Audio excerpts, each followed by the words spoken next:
God clearly says, without the shedding of blood, there remaineth no more remission for sin. So the big question is, if somebody is leaning into the Old Testament, how are sins being forgiven? That's the big question mark. And if you look in rabbinical literature, it's all over the map.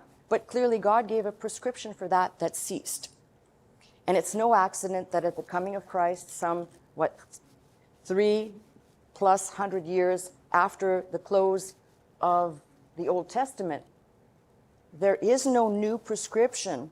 There's only the forerunner to Christ that basically points to him and says, behold the Lamb of God, the perfect Lamb of God that takes away the sin of the world.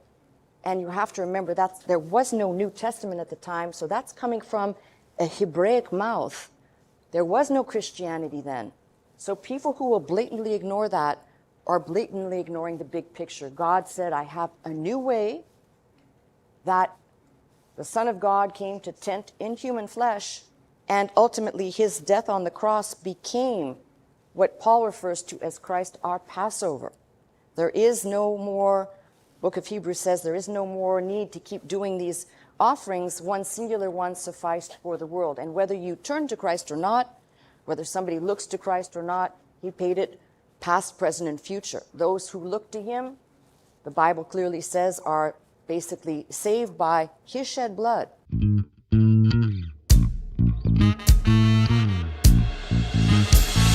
To this house, magnify the Lord, lift up holy hands, our hearts in one accord, worship and bow down before him, exalt his name today. Come into this house,